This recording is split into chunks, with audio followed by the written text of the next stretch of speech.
Economics अर्थ channel पर आप सभी दर्शकों का एक बार फिर हार्दिक स्वागत है। आज हम मैक्रो इकोनॉमिक इक्विलिब्रियम से संबंधित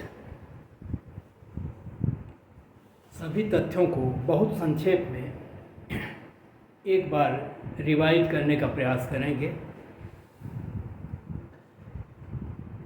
हमने इसके पहले राष्ट्रीय आय का निर्धारण पढ़ा है बेसिक मॉडल के रूप में। फिर हमने इसी राष्ट्रीय आय निर्धारण को IS और LM वक्रों के माध्यम से पढ़ा और फिर इन दोनों विधियों का उपयोग करके हमने मैक्रो इकोनॉमिक इक्विलिब्रियम प्राप्त करने का प्रयास किया। और जब हम मैक्रो इकोनॉमिक इक्विलिब्रियम या समष्टि आर्थिक संस्थिति या संतुलन को पढ़ते हैं, वैसी स्थिति में पीछे पढ़े हुए इन सारे विषयों का हमें उपयोग करना होता है। और वो इतना पीछे विस्तृत पढ़े हैं और उसके जो निष्कर्ष हैं वो सब यहाँ अप्लाई होते हैं और वे सारे निष्कर्ष हमारे मानस पटल पर उपलब्ध हों या आ जाएं या हम उसको सही ढंग से समझ सकें, विद्यार्थियों के लेवल पर वो थोड़ा कठिन लगता है। और इसलिए हमने प्रयास ये किया है कि हम संक्षेप में उन सारे तथ्यों को आपको एक साथ समझाने का और उनको समग्रित करके, उनको कोऑर्डिनेट करके मैक्रो इक्विलिब्रियम को एक बार फिर से समझने का प्रयास करें ताकि हम इसे बहुत आसानी से समझ सकें। तो इसी संदर्भ में मैंने ये प्रयास किया है। और हम जानते हैं कि जो मैक्रो इकोनॉमिक इक्विलिब्रियम है और उनमें जिन टूल्स का हम उपयोग करते हैं, चाहे वो एग्रीगेट डिमांड हो उस रूप में जहाँ C+I+G+NX के रूप में हम एग्रीगेट प्लान्ड एक्सपेंडिचर को देखते हों, चाहे IS LM वक्रों के माध्यम से हम इनका विश्लेषण करते हों। और जब इन वक्रों में या इन वक्रों के माध्यम से हम कह सकते हैं कि कुल समग्र व्यय में, बचत में, निवेश में, आय में, मुद्रा की मात्रा में, ब्याज दरों में जो परिवर्तन होते हैं, उन परिवर्तनों का प्रभाव हम संतुलन या संस्थिति पर कैसे देखते हैं, ये प्रभाव किस तरह के होते हैं, किस प्रकार से प्रभावित करते हैं, इन तमाम वक्रों को जिनको हम पीछे पढ़ आए हैं उनकी ढाल कैसी होती है, उनको ढालों को परिवर्तित होने पर उनके परिणाम संस्थिति पर कैसे पड़ते हैं, और इनके जो ढालें होती हैं उनको कौन से तत्व प्रभावित करते हैं जिनके माध्यम से इनकी ढालें कम या अधिक हो जाती हैं। तो उन सारे तत्वों को एक साथ हम लाने का प्रयास कर रहे हैं। और अभी आगे के चैप्टर्स में भी जब हम मौद्रिक नीति का विश्लेषण करेंगे, जब हम राजकोषीय नीति का विश्लेषण करेंगे और उनमें जब इन सभी टूल्स का हम उपयोग करेंगे तो ये हमारे लिए बहुत महत्वपूर्ण होगा और हम आसानी से तथ्य को या अपनी बात को या जो प्रश्न आपसे पूछे जा रहे हैं उनका उत्तर देने में आप आत्मविश्वास के साथ समर्थ होंगे। इसी दिशा में हमने ये प्रयास किया है। हम देख पा रहे थे कि इसको हम कितना भी संक्षिप्त करें, क्योंकि ये पीछे के इतने चैप्टर्स हैं जिस पर 10 वीडियो हमारे पीछे हैं। इसके उन सारे वीडियोज को आप अलग अलग पढ़ेंगे, उनके सब के निष्कर्ष को हम एक साथ संक्षेप में आपको लाके एक बार दोबारा फिर बताने का प्रयास कर रहे हैं। उसी दिशा में ये प्रयास है और ये भी 2 वीडियो के अंतर्गत ही बन पाएगा। और उसका एक पहला भाग पार्ट 1 जो हम आपको आज रिवाइज करा रहे हैं और जो बचेगा वो दूसरे पार्ट में हम आपको फिर रिवाइज करेंगे और इनके माध्यम से सारी नीतियों और सारे उपकरणों के परिणामों को हम समन्वित करेंगे, एग्रीगेट मतलब कोऑर्डिनेट करेंगे, और तब हम बड़े आसानी से इन सारे तथ्यों को समझ सकेंगे। तो हम प्रारंभ करते हैं। हम आपको ध्यान दिला दें, हम IS मॉडल IS वक्र से शुरू करते हैं, और आज के वीडियो में IS वक्र और LM वक्र के निर्माण, उनकी शिफ्टिंग, उनकी ढालों आज के संदर्भ में चर्चा करेंगे। तो हम प्रारंभ करते हैं IS वक्र से, और हम आपको यहाँ पर हमने चित्रों पर नंबर भी डाल दिए हैं, और हमें प्रयास हम करते हैं कि बाद में इन सारे चित्रों की व्याख्या भी हम डिस्क्रिप्शन में करेंगे, ताकि यदि आपको कहीं से कोई दिक्कत हो तो वहाँ से आप उसे अच्छी तरह से समझ लें। फिलहाल मेरा प्रयास है कि मैं वीडियो में ही सारी चीज़ आपको समझाने का प्रयास कर रहा हूँ। डिस्क्रिप्शन में मिल जाने पर यह होगा कि थोड़ा आपको आसानी हो जाएगी, अन्यथा बार बार जब भी कन्फ्यूजन है, जब कहीं भी आपको दिक्कत होगी तो बार बार वीडियो देखना पड़ेगा, और वहाँ से भी वो कन्फर्मेशन हो जाएगा। कई विद्यार्थी कहते हैं कि हमें नोट्स चाहिए, तो नोट्स तो आपको खुद बनानी चाहिए, मेरी राय यही है, और पढ़ के या वीडियो देख के अपने हिसाब से, अपने प्रश्न के हिसाब से आप अपने नोट्स तैयार करें। तो इस दिशा में हम प्रारंभ कर रहे हैं। हम पहले फिगर 1 पर चलते हैं। ये पहली फिगर है जिसके 2 पैनल हैं, एक A है और एक B है। ऊपर वाले पैनल में जो चीज़ हम दिखाने का प्रयास कर रहे हैं, ये देखिए, ये पैनल A है।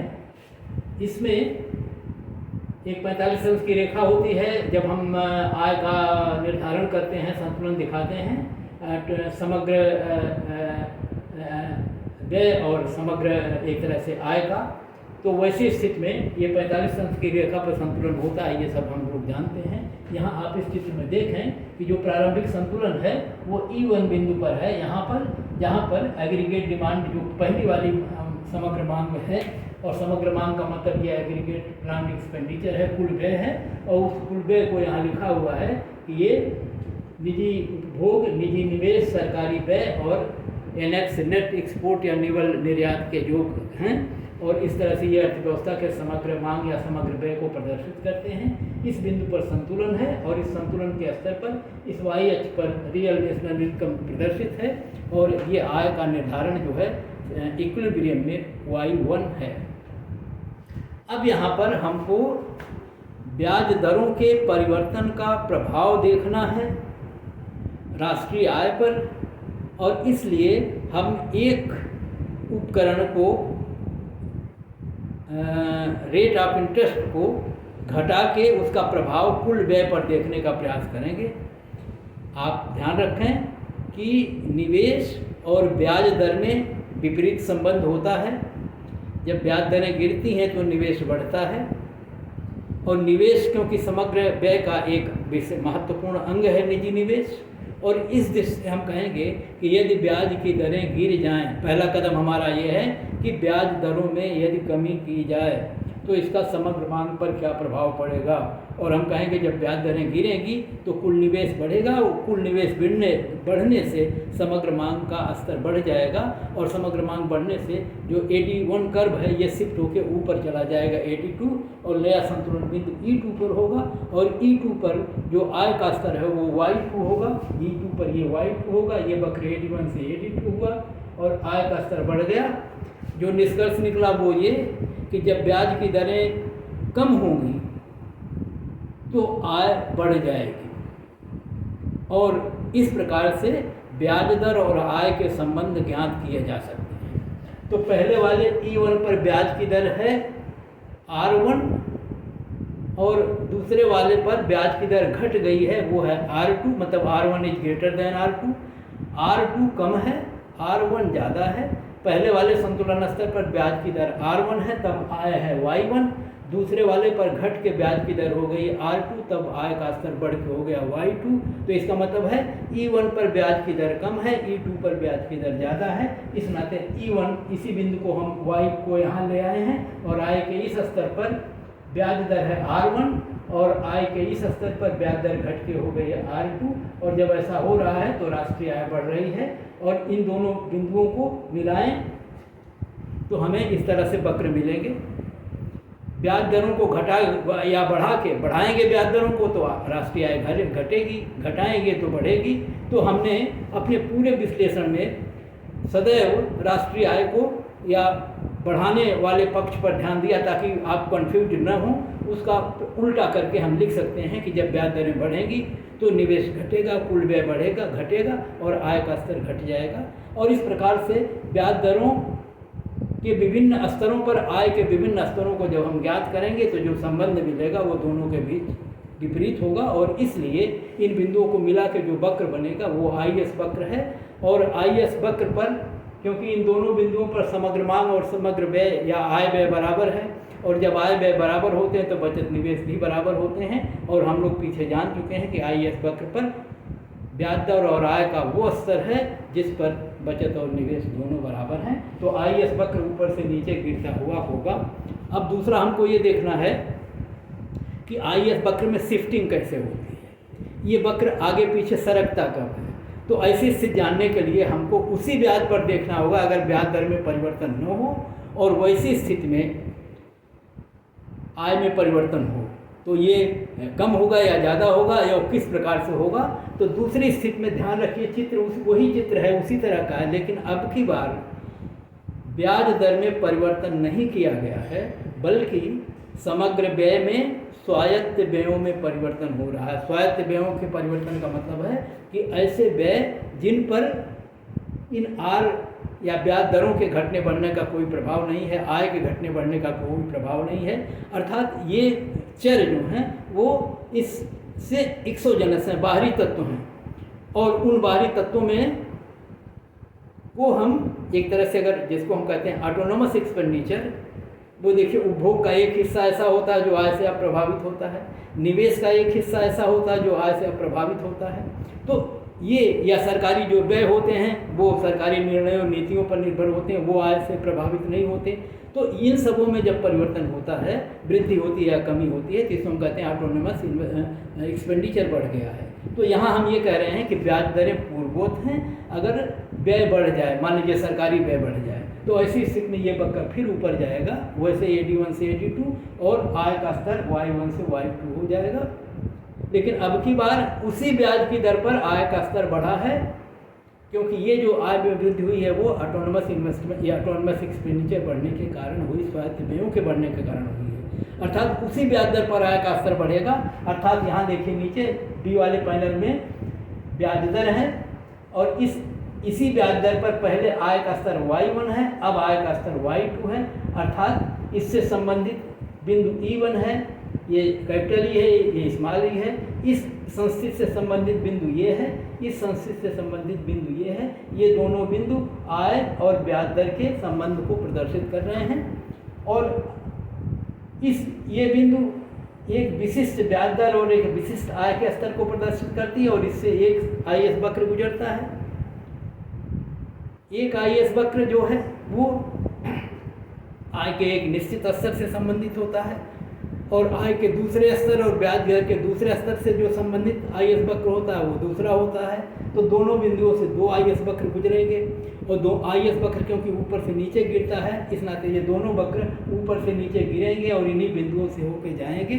और अब हम देखेंगे IS1 वक्र जो है शिफ्ट होके दाईं ओर IS2 हो गया, जो ये प्रदर्शित करता है कि स्वायत्त व्ययों के बढ़ने पर ब्याज दर के स्थिर रहते हुए भी आय बढ़ जाती है और जब आय बढ़ती है तो IS वक्र विवर्तित होकर दाईं ओर शिफ्ट हो जाता है, बाईं ओर। और अगर समग्र व्ययों में कमी हुई होती तो ये वक्र नीचे आता, आय का स्तर कम हो जाता और ये वक्र बाईं ओर शिफ्ट होता। तो ये है IS वक्र में इस तरह से शिफ्टिंग होती है। तो IS वक्र दाईं ओर सरकने का मतलब हुआ कि स्वायत्त व्ययों में वृद्धि हुई है और इस वाले चित्र में IS वक्र दाएं सरकने का अर्थ ये हुआ कि सरकने नहीं, ऊपर से नीचे गिरने का अर्थ ये हुआ कि ब्याज दरों में परिवर्तन हुआ है, जिनके कारण ये वक्र ऊपर से नीचे गिरता है। और स्वायत्त व्ययों में जब परिवर्तन होता है तो वक्र में शिफ्टिंग होती है, व्यय के बढ़ने पर दाएं ओर, व्यय के घटने पर बाएं ओर। अब आइए LM वक्रों पर। LM वक्र जो है उनमें हमने देखा है कि वो मुद्रा की पूर्ति और मुद्रा की मांग और सामान्य तौर पर नकदी की मांग लिक्विडिटी की मांग को प्रदर्शित करते हैं। और यहाँ पर जो मांग है मुद्रा की और मुद्रा की पूर्ति दोनों वास्तविक रूप में है, रियल टर्म में है, नॉमिनल टर्म में नहीं है। और इसका मतलब वो जो आय है नकद रूप में उसकी वास्तविक वैल्यू, और वास्तविक वैल्यू जो है वो P से भाग दे के पता चलती है। जितनी आपकी नॉमिनल वैल्यू है आय मुद्रा के रूप में, अगर कीमत स्तर से हम भाग दे दें तो ये वस्तुओं और सेवाओं या उसकी क्रय शक्ति को प्रदर्शित करती है। तो मुद्रा की मांग वस्तुओं और सेवाओं के रूप में है, रियल टर्म में है। और इसी तरह से मुद्रा की पूर्ति भी रियल टर्म में है, वो मुद्रा की मात्रा बटा मूल्य स्तर है, M/P से प्रदर्शित उसको हम करते हैं। तो पहले हम देखेंगे कि मुद्रा की मांग क्या होती है। तो मुद्रा की मांग लिक्विडिटी की मांग है, जो केंद्रीय सिद्धांत में हम लोगों ने पढ़ा है, और जिसके 3 हिस्से हमने पढ़े हैं, ट्रांजैक्शंस मोटिव और या ट्रांजैक्शंस डिमांड या प्रिकॉशनरी डिमांड, और फिर आपने पढ़ा है नीचे स्पेकुलेटिव डिमांड। और तीनों मांगों को जोड़ के हम मुद्रा की कुल मांग को ज्ञात करते हैं। और ये मुद्रा की जो मांग है 2 तत्वों पर निर्भर होती है, एक ब्याज दर पर और एक आय के स्तर पर। तो ये EMD function of Y and R होती है, और R से इसका संबंध ऋणात्मक होता है और Y से धनात्मक। दोनों के ऊपर धन और ऋण का चिन्ह लगा के हमने संक्षेप में लिख दिया है कि आय के बढ़ने पर, क्योंकि ट्रांजैक्शंस डिमांड बढ़ जाती है, प्रिकॉशनरी डिमांड बढ़ जाती है मुद्रा की, तो आय बढ़ने पर इस नाते ये मांग बढ़ती है। और ब्याज दरों के बढ़ने पर, क्योंकि अगर ब्याज दरें बढ़ती हैं तो रुपया उधार देना सस्ता महंगा अच्छा लाभप्रद होगा। इस नाते लोग रुपये को या धन को अपने पास न रखकर मुद्रा को उधार देंगे तो नकदी की मांग कम होगी। तो ब्याज दर बढ़ने पर नकदी की मांग कम होती है, ब्याज दर के घटने पर नकदी की मांग ज़्यादा होती है। इस नाते दोनों में विपरीत संबंध है। और यदि हम इस संबंध को इस रूप में दिखाएं, अब की बार इधर ब्याज दर है और अब की बार इधर मुद्रा की मांग है, तो क्योंकि दोनों में विपरीत संबंध होगा, इस नाते ये वक्र मुद्रा की मांग का वक्र जो है, जिसे हम L लिख रहे हैं, डिमांड फॉर लिक्विडिटी, और इस रूप में मुद्रा का मांग वक्र जो है ऊपर से नीचे गिरता हुआ होगा, जो दोनों के बीच में इन्वर्स रिलेशन को प्रदर्शित करेगा। ऐसी स्थिति में अभी हमने ऊपर पढ़ा कि अगर आय बढ़ जाए तो मुद्रा की मांग बढ़ जाती है, ब्याज दरें वही रहें तो भी, अर्थात ब्याज दर के घटने पर मुद्रा की मांग जो है बढ़ेगी। लेकिन अगर ब्याज दर ज्यों की त्यों बनी रहे और आय बढ़ जाए, तो हमने बताया कि ट्रांजैक्शंस मोटिव और प्रिकॉशनरी मोटिव्स के नाते मुद्रा की मांग बढ़ेगी। इस नाते उसी ब्याज दर पर मांग ज़्यादा हो जाएगी, और अगर उसी ब्याज दर पर मांग ज़्यादा हो तो हम इस बिंदु से, जहाँ पर E1 बिंदु पर थे, अब इससे बढ़ के यहाँ कहीं जाएंगे। ब्याज दर के घटने पर हम यहाँ आए थे E2 पर, अब की बार जब आय बढ़ेगी तो हम E1 से यहाँ जाएंगे E3 पर। और इस स्थिति में जो आय का स्तर होगा वो बढ़ के हो जाएगा, ये मांग बढ़ जाएगी, और इस बिंदु से ये मांग यहाँ से बढ़ेगी, उस बिंदु से एक दूसरा LM वक्र गुजरेगा, क्योंकि LM वक्र जो है, एक LM वक्र आय के एक स्तर से संबंधित होता है, दूसरा LM वक्र आय और ब्याज दर के दूसरे स्तर से संबंधित होता है। क्योंकि दूसरे आय बढ़ गई है, इस नाते आय बढ़ने वाला बिंदु ये है, पूर्व आय वाला बिंदु ये है, एक वक्र इस बिंदु से गुजरता है तो दूसरा वक्र इस बिंदु से गुजरेगा, और क्योंकि वक्र ऊपर से नीचे गिरता है, इस नाते ये वक्र इसी बिंदु से ऊपर से नीचे गिरता हुआ होगा, और नया वाला वक्र L1' होगा, और जो दाईं तरफ विवर्तित हुआ है, और इसलिए विवर्तित हुआ है क्योंकि आय में, वास्तविक आय में वृद्धि हो गई है। तो LM वक्र शिफ्ट होता है दाईं तरफ जब आय में वृद्धि होती है, और जब आय में कमी होती है तो ये बाईं तरफ शिफ्ट हो जाएगा। दाईं तरफ शिफ्ट होगा तो आय का स्तर, लिक्विडिटी की मांग बढ़ जाएगी, और अगर बाईं तरफ शिफ्ट होगा तो लिक्विडिटी की या मुद्रा की मांग घट जाएगी। तो ये जो तरलता की मांग या मुद्रा की मांग का वक्र का स्वरूप है, ये ऊपर से नीचे गिरता हुआ होगा, और इसमें शिफ्टिंग आय में परिवर्तन के कारण होगी। तो ये दोनों चीज़ हम देख लिए। और अब हम देख सकते हैं कि अगर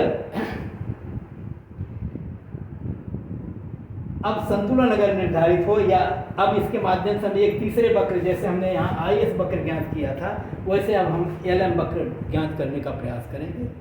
और LM वक्र वो वक्र होता है जिस पर मुद्रा की मांग और मुद्रा की पूर्ति और दोनों वास्तविक टर्म में, रियल टर्म में हैं, वो बराबर होती हैं।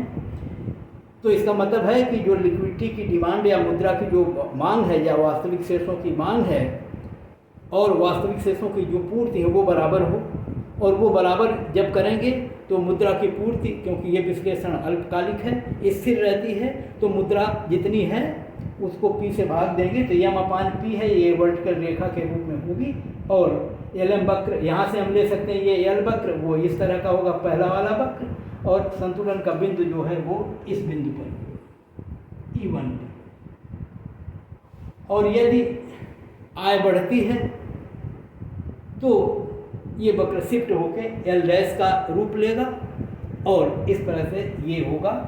तो ऐसी स्थिति में मुद्रा की मांग है, प्रारंभिक स्थिति यहाँ पर है, बाद वाली स्थिति यहाँ पर है, E2 पर है। पहले जब वक्र मुद्रा की मांग थी L वाला जो वक्र है तो संतुलन का बिंदु यहाँ था, क्योंकि ये मुद्रा का पूर्ति वक्र है जो मुद्रा की नकद या मौद्रिक मात्रा और P का भागफल है, और E बिंदु पर संतुलन है। इस संतुलन के स्तर पर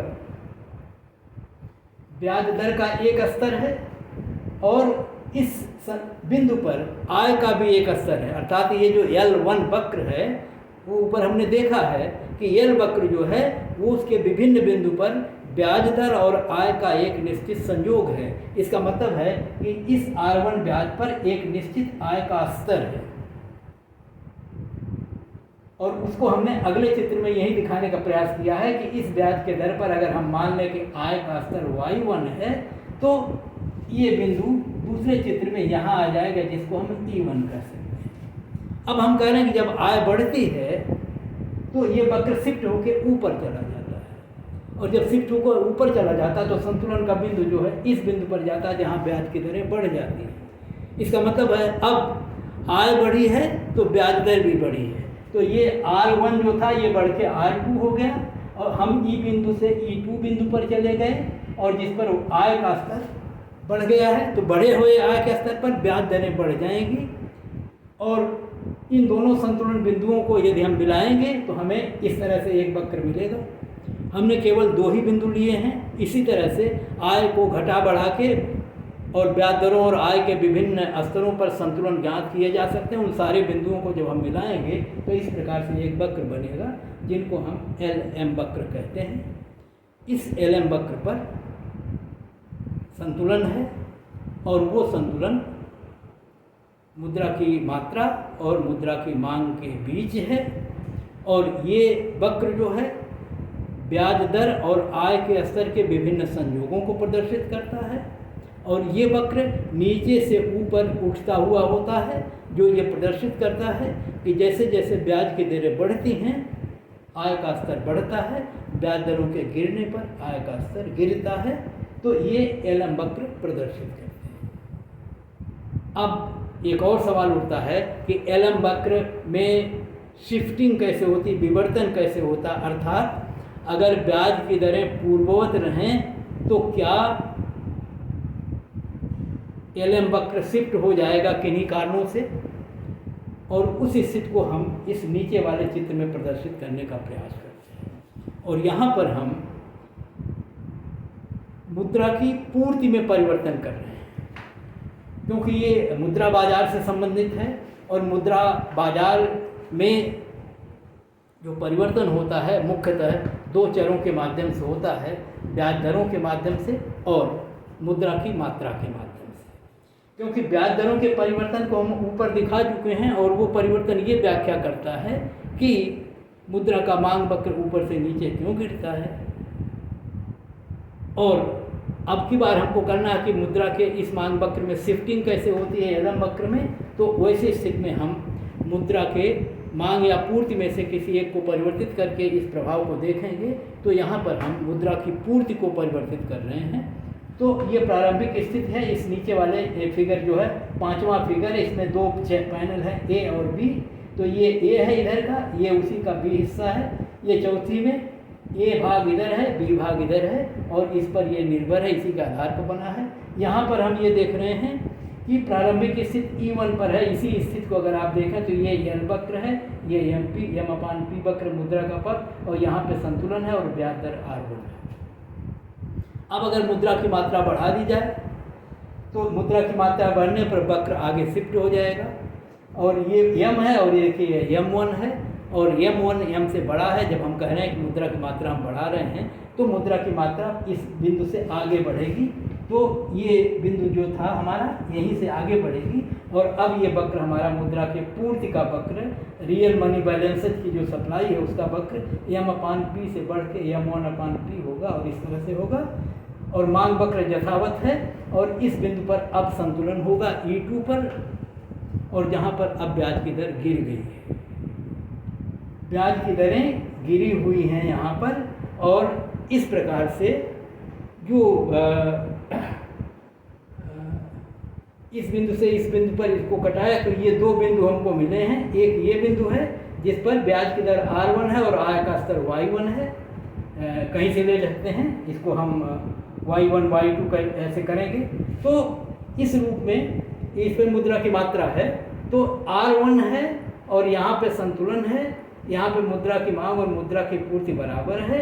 लेकिन ये जो मांग का वक्र है, इस मांग वक्र से एक आय का स्तर भी संबंध है।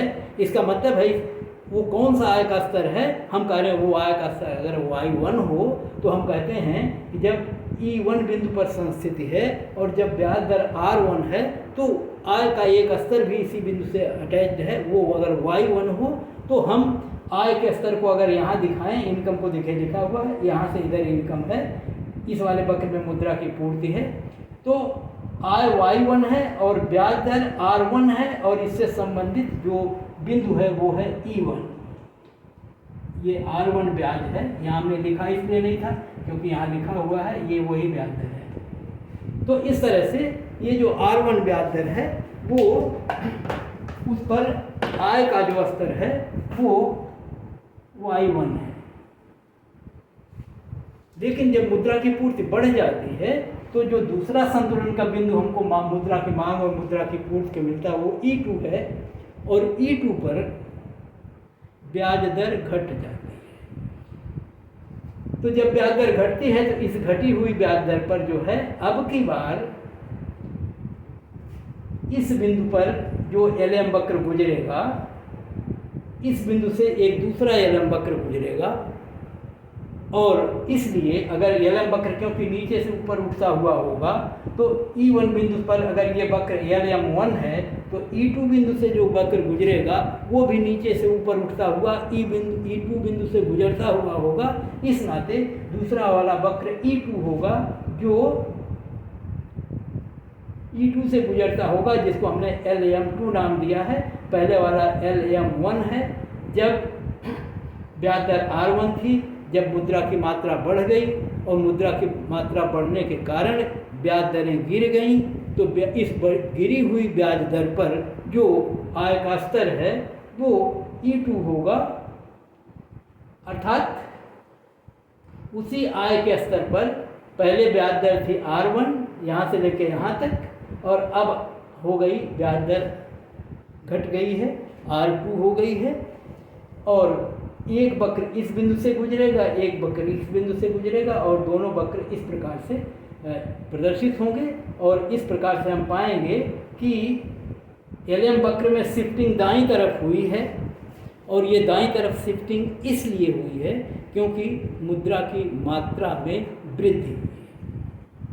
दरअसल मुद्रा की मात्रा में वृद्धि जब होती है तो ब्याज दरें गिरती हैं। तो जो परिणाम मुद्रा की मात्रा में वृद्धि करने पर हमको मिलता है वही परिणाम ब्याज दरों में कमी करने का भी मिलता है। तो यहाँ पर हम मुद्रा की मात्रा में वृद्धि के माध्यम से आपको दिखाने का प्रयास कर रहे थे कि LM वक्र में विवर्तन कैसे होता है, और इस रूप में हमने देखा कि LM वक्र शिफ्ट हो जाएगा दाईं तरफ जब मुद्रा की पूर्ति बढ़ेगी, और अगर मुद्रा की पूर्ति घटती है तो ये वक्र बाईं तरफ शिफ्ट होगा। इसी के साथ दूसरा निष्कर्ष भी निकलेगा। हम आपको ध्यान दिला दें कि बार हमने आपसे कहा था कि हमने हर जगह वक्र को दाईं तरफ शिफ्ट कर करके दिखाने का प्रयास किया है ताकि वो बार बार कन्फ्यूजन ना हो कि दाएं जाना है बाएं जाना है। तो इस रूप में हम वक्र को दाईं तरफ शिफ्ट कर रहे हैं, किए हैं, चाहे IS वक्र हो, चाहे LM वक्र हो, चाहे मुद्रा की मांग का वक्र हो, सारे वक्रों को चाहे उस रूप में। और उसके आधार पर जब निष्कर्ष निकल गया तो उसका विपरीत करके विपरीत निष्कर्ष हम निकाल लेते हैं कि मुद्रा की पूर्ति बढ़ने पर LM वक्र दाईं ओर शिफ्ट होगा, मुद्रा की पूर्ति घटने पर LM वक्र बाईं शिफ्ट होगा, दाएं शिफ्ट होगा। तो आगे अभी हम देखेंगे कि आय का स्तर बढ़ जाएगा, बाएं शिफ्ट होगा तो आय का स्तर घट जाएगा। तो ये सारे परिणामों को जो इसमें निकल रहे हैं इनको हम कोऑर्डिनेट करेंगे और उनके आधार पर हम समग्र जो संतुलन है एक माइक्रो इक्विलिब्रियम उसके निष्कर्ष निकालेंगे। तो मैंने ये प्रयास किया है कि ये जितने चित्र हमने बनाए हैं ये अगर आपके दिमाग में रहेगा और आप अच्छी तरह से पहले जब तक न समझ में आए या बहुत अच्छी तरह न समझ सकें तो कम से कम आप इसे याद करें, कंठाग्र कर लें कि कब शिफ्टिंग होती है। ब्याज दरें जब गिरती हैं, ब्याज दरें गिरती हैं तो निवेश बढ़ता, समग्र मांग ऊपर जाती है। यहाँ पर दूसरे वाले चित्र में ब्याज दरों को स्थिर माना गया है और केवल ये कहा गया कि जब स्वायत्त व्ययों में वृद्धि होती है तो कुल व्यय बढ़ जाता है। इसी तरह से नीचे की स्थितियों में हमने देखा है कि जब ब्याज दर गिरी है तो आय बढ़ी है, इस नाते ये वक्र ऊपर से नीचे गिरता है। इस वक्र में शिफ्टिंग कैसे होती है तब हमने देखने का प्रयास किया है कि कुल व्ययों में वृद्धि हुई, इसके नाते आय का स्तर बढ़ा है, इस नाते उसी ब्याज की दरों पर आय का स्तर बढ़ गए हैं और वक्र आगे शिफ्ट हो गया है। और अगर ये व्यय घटते तो वक्र बाएं शिफ्ट हो जाता। इसी तरह से लिक्विडिटी प्रेफरेंस वाले चैप्टर से हमने देखा है कि मुद्रा की मांग का वक्र कैसा होता है, ये ऊपर से नीचे गिरता हुआ होता है और ये संबंधों से हमने इसको देखा है। और इस मांग वक्र को ये दोनों कारण होते हैं, आय भी और आर भी। आर के घटने बढ़ने पर विपरीत दिशा में मुद्रा की मांग पर प्रभाव पड़ता है और आय के बढ़ने और घटने पर धनात्मक दिशा में आय बढ़ेगी तो लिक्विडिटी की मांग बढ़ेगी, आय गिरेगी तो लिक्विडिटी की मांग घटेगी। और उस परिणाम को हमने नीचे देखने का प्रयास किया है और जहाँ पर हमने यल वक्रों को शिफ्ट करके देखने का प्रयास किया है कि यल वक्र शिफ्ट कब होते हैं। और तब हमने देखा है कि जब आय बढ़ती है तो यल वक्र दाएं ओर शिफ्ट होगा है, जब आय घटती है तो बाएं तरफ शिफ्ट होगा। और दाएं बाएं शिफ्ट होने के जो परिणाम है उसके आधार पर हमने LM वक्र निकाले हैं जो नीचे से ऊपर उठते हुए होंगे। फिर हमने LM वक्रों को शिफ्टिंग को देखने का प्रयास किया है कि किस प्रकार से LM वक्रों में शिफ्टिंग होती है और इस शिफ्टिंग को हमने यहाँ आय में परिवर्तन या मुद्रा की मात्रा में परिवर्तन के माध्यम से दिखाने का प्रयास किया है कि मुद्रा की मात्रा में वृद्धि होने पर LM वक्र दाईं तरफ शिफ्ट होगा और कमी होने पर बाईं तरफ शिफ्ट होगा। इन सारे परिणामों को हम अगले वाले वीडियो में कुछ और परिणामों के साथ समन्वयित करेंगे, कोऑर्डिनेट करेंगे और फिर परिणाम निकालेंगे और ये सारे परिणाम तब हमारे समक्ष होंगे और तब हम इन चीज़ों को बहुत अच्छी तरह समझ पाएंगे। और मैं एक बार फिर आपसे कह रहा हूँ कि आय निर्धारण के जो चारों मॉडल हैं इसको पढ़ने के लिए तो 4 सेक्टर जो मॉडल है वो पढ़ लीजिए क्योंकि हमने इन चारों चीज़ों को यहाँ समाहित किया है। तो आय निर्धारण के मॉडल पढ़िए, 2 सेक्टर, 3 सेक्टर, 4 सेक्टर, सारी चीज़ें वहाँ से क्लियर होंगी। फिर IS वक्र पढ़िए, IS वक्र की शिफ्टिंग पढ़िए, LM वक्र पढ़िए, LM वक्र की शिफ्टिंग पढ़िए। फिर दोनों का जो संतुलन है वस्तु बाजार मुद्रा बाजार का, जहाँ IS वक्र और LM वक्र का संतुलन है वो पढ़िए। और फिर जब इतना पढ़ लेंगे तो उनके सारे परिणाम ये आपके समक्ष हैं इतने चित्रों के माध्यम से और इन परिणामों को हम कोऑर्डिनेट करेंगे। मैं फिर आपसे बता रहा हूँ डिस्क्रिप्शन में मैं इसकी व्याख्या करूँगा और फिर इसके बाद जो पार्ट 2 वाला रिवीजन होगा उसमें हम और आगे माइक्रो इक्विलिब्रियम के संदर्भ में जितने इनसे परिणाम निकल पाएंगे उनको कोऑर्डिनेट करके मूल स्तर और राष्ट्रीय आय के मध्य संबंध निकालेंगे और दिखने का प्रयास करेंगे कि समग्र मांग वक्र कैसा होता है, समग्र पूर्ति वक्र कैसा होता है और फिर दोनों के माध्यम से संतुलन निर्धारित करेंगे और फिर उनमें इन परिवर्तनों को डाल करके ये देखने का प्रयास करेंगे कि LM वक्र के शिफ्टिंग का या IS वक्र के शिफ्टिंग का एग्रीगेट डिमांड कर्व पर किस तरह प्रभाव पड़ेगा और किस तरह से वो संतुलन आय के स्तर और मूल्य स्तर को परिवर्तित या प्रभावित करेंगे। तो आज के वीडियो हम यहीं समाप्त करते हैं। अगले सेक्शन में कल दूसरे वीडियो में पार्ट 2 वाले हिस्से में हम इसको फिर से एक रिवीजन के अगले चरण में जाएंगे, जहां पर हम एग्रीगेट डिमांड और एग्रीगेट सप्लाई वक्रों का अध्ययन करेंगे और उन वक्रों पर इन IS और LM वक्रों और एग्रीगेट जो आपका ये एक्सपेंडिचर का कर्व है, समग्र मांग और व्यय के जो वक्र हैं उनके माध्यम से और निष्कर्षों को निकालेंगे और उनके माध्यम से मौद्रिक नीति और राजकोषीय नीति के प्रभावों की भी व्याख्या करने का प्रयास वहाँ करेंगे। तो आज यही समाप्त करते हैं, फिर मिलते हैं। तब तक आपसे ये हमारी आप कह सकते हैं कि इच्छा है कि आप अच्छी तरह से इन सब को पढ़ लें, क्योंकि जब इन सब को पढ़े रहेंगे तो माइक्रो इकोनॉमिक्स के सारे चीज़ें आप समझ सकते हैं। आगे ट्रेड साइकिल्स पढ़ेंगे आप, गुणक त्वरक के प्रभाव पढ़ेंगे आप, आगे मॉनेटरी पॉलिसी और फिजिकल पॉलिसी पढ़ेंगे आप, आगे आप इंटरनेशनल ट्रेड पढ़ेंगे, टैक्सेशन, ये सारी चीज़ों पर जो प्रभाव डालते हैं, ये इन्हीं सारे प्रभावों के माध्यम से, सरकारी व्यय के माध्यम से, ऋणों के माध्यम से, करों के माध्यम से, मुद्रा की मात्रा के माध्यम से, ब्याज दरों के माध्यम से, निर्यातों आयातों के माध्यम से, विनिमय दरों, ये सारे प्रभाव हम देखेंगे अर्थव्यवस्था पर। और वो सारे प्रभाव देखने के लिए जो ये माइक्रो इकोनॉमिक्स के जो ये तमाम टूल्स हैं, ये सब अच्छी तरह से इनके बारे में, इनके प्रभावों के बारे में, हमें इनके बीच जो आपस में संबंध होते हैं उनके बारे में अच्छा ज्ञान रहेगा, तो हम सारी चीज़ों को बहुत अच्छी तरह से समझ पाएंगे। और एक बार अगर ये आप सब समझ गए तो माइक्रो इकोनॉमिक्स पढ़ना आपके लिए बहुत एक तरह से रुचिकर हो जाएगा, क्योंकि भागते हैं बच्चे, माइक्रो इकोनॉमिक्स में फंसते हैं। और यहाँ तो बिना मैथमेटिक्स के हम लोग पढ़ रहे हैं और चित्रों के माध्यम से पढ़ रहे हैं ताकि ये आसानी समझ में आ जाए। और जहाँ गणितीय मॉडल उपयुक्त प्रयुक्त होते हैं वहाँ तो कम से कम ग्रेजुएशन लेवल तक जो गणित नहीं पढ़े हैं उनके पल्ले ये चीज़ें पढ़ती नहीं हैं।